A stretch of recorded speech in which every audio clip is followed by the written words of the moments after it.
I've seen you deliver a tough message, but do it in a way that is kind, that is empathic, but that is also a big, swift kick up the backside.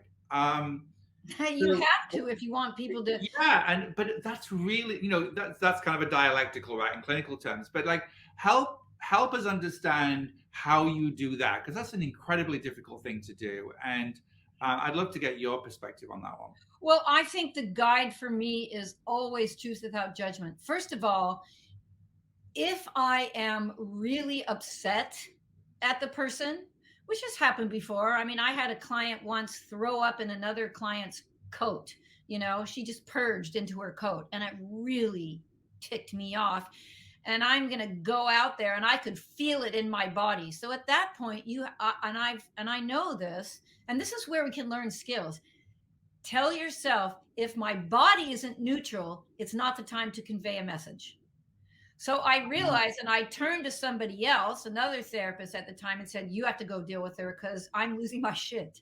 You know. Oh, okay. So that's So where the emotional self-awareness piece is so important. You have to know if you're actually capable of doing it, or if you're too kind of if upset. you're agitated, if you're Right. triggered in some way, Yeah. so for me, and this is what I teach, and I taught these four principles all the time to the clients and the staff.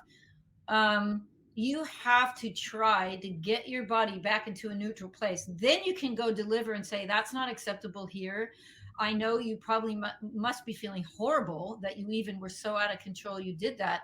But now we have to have you on higher observations because you aren't in control of yourself. Your healthy self is not strong enough to keep you from doing those things." Right. That, to me, that's empathy, and that's containment, and that's saying, Yeah. I'm going to help you, and I remind, that's what you hired me for.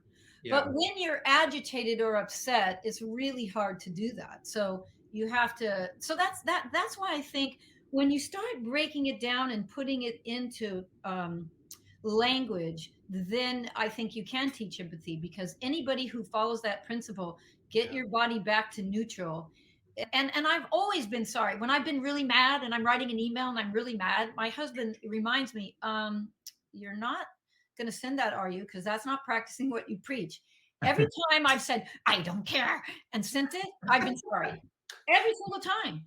Because the person is going to hear my anger or my little snarky comments that I think I've so well disguised, and they're not going to get the message. Do you know how comforting it is, Carolyn, to hear you say that, that even you feel that? Because as somebody who is the most empathetic Everybody. person in the world, probably you, um, I think it's actually reassuring for me, certainly, and for probably a lot of others to know that even you go through that. And so I guess you're getting it out of your system so that you can get back to your own baseline and then be kind of useful and Yeah, helpful. and it's usually when I've been attacked and I feel like it's very unfair. It's not usually when somebody does something. It's usually when it's a personal thing, and I feel they don't know me. This is really unfair, and I want to get back and say a bunch of stuff, and it's not useful.